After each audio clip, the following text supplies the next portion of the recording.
अस्सलाम वालेकुम दोस्तों। ये वीडियो सरगोदा शहर की है। मैं वहाँ कुछ शॉपिंग करने के लिए गया हुआ था, तो कचहरी रोड से गुज़र रहा था, तो वहाँ मैंने ये बैल देखे और गड्ढा देखा इनके पीछे। तो मैंने इनको देखा तो मुझे बहुत ही अच्छे लगे और खूबसूरत लगे, तो मैंने कहा चलो मैं वीडियो बना लेता हूँ, आप लोग भी देखें। ये पाकिस्तान का और इंडिया का जो पुराने ज़माने का कल्चर था उसकी अक्कासी की गई है। जिस वक़्त अभी ट्रैक्टर ट्रालियाँ या ये रेड़े वगैरह नहीं थे, ये उससे पहले ज़माने में इस्तेमाल होते थे। तो इसी गड्ढे पे लोग सफ़र भी करते थे, अपने बोझ वगैरह लाद के वो दूसरी जगह पे भी ले जाते थे, जो चीज़ भी किसी ने लेके जानी है। और ज़मींदार लोग चारा वगैरह भी इसी पे लाद के ले जाते थे। तो जब इंडिया और पाकिस्तान की पार्टीशन हुई है, तो उस वक़्त के भी कुछ लोग बताते हैं कि वो गड्ढे पे सारी फैमिली बैठ के तो इधर हिजरत करके आए हैं, या इधर से हिजरत करके इंडिया गए हैं।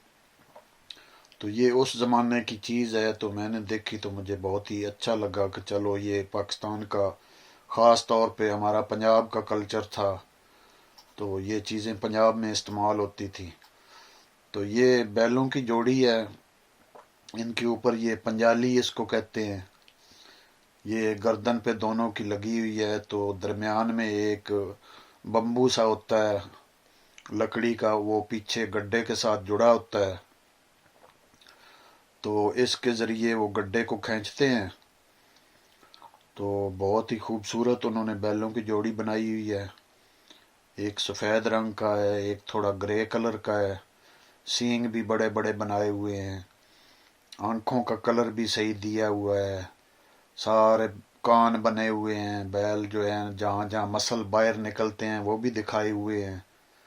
तो बहुत ही खूबसूरत चीज़ बनी हुई है। तो मैंने इसकी वीडियो बनाई है। ये पीछे अब गड्ढा है और गड्ढे के टायर बने हुए हैं, ये भी लकड़ी के होते थे। तो ऊपर से भी सारा ये लकड़ी का बना होता है। तो उसकी साइडों पे थोड़े डंडे ऊपर लगा लेते थे, ताकि कोई अगर चीज़ अंदर रखी हुई है तो गिरे नहीं।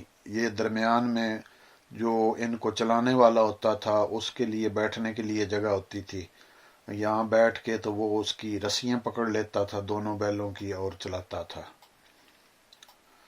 तो उम्मीद है आप दोस्तों को ये वीडियो पसंद आई होगी। तो अगली वीडियो तक अल्लाह हाफिज़।